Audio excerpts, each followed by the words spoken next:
Welcome, everyone, and thank you for your time. I'm Hilary Brown, Vice Chair of the Municipal Pension Board of Trustees. In 1956, here in Canada, the Canadians won their 8th Stanley Cup.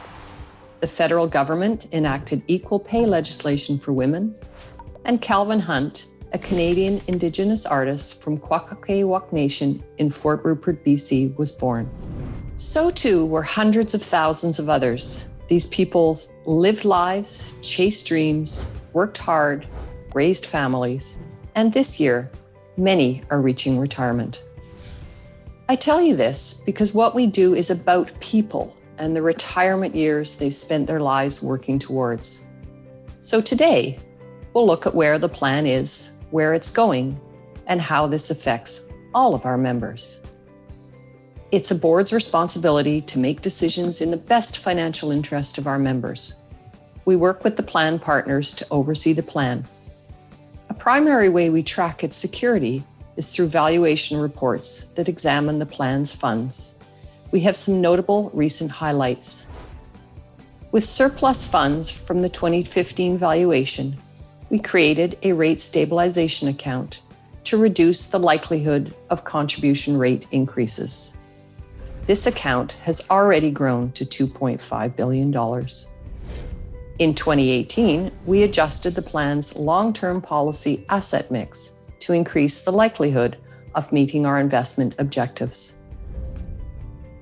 The next valuation will be done as at December 31st, 2021.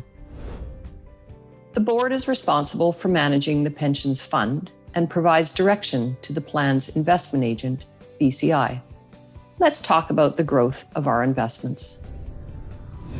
For 2020, our investment return was 11.7%, below the benchmark of 11.8%, but well above our target rate of return of 6.5%. At the start of 2020, the plan's assets were at $59.4 billion.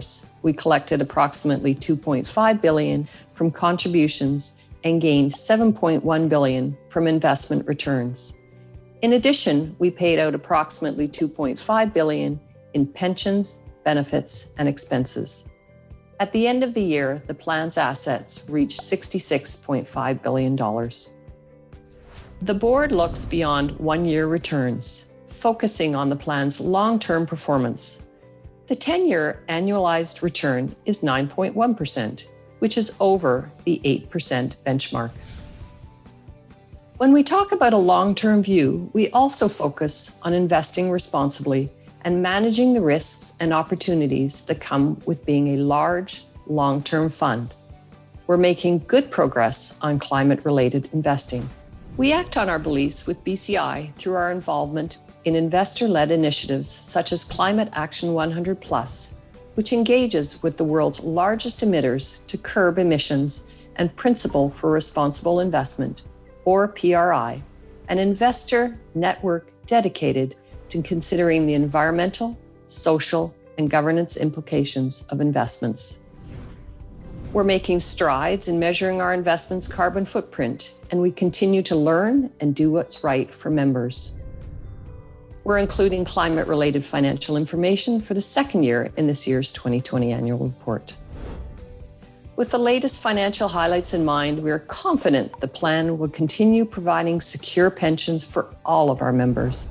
And with an eye on responsible investing, we know that all the new lives coming into the world right now will be just as well cared for when it's their turn, many decades from now. Thank you for listening, and I hope you enjoy the rest of your AGM.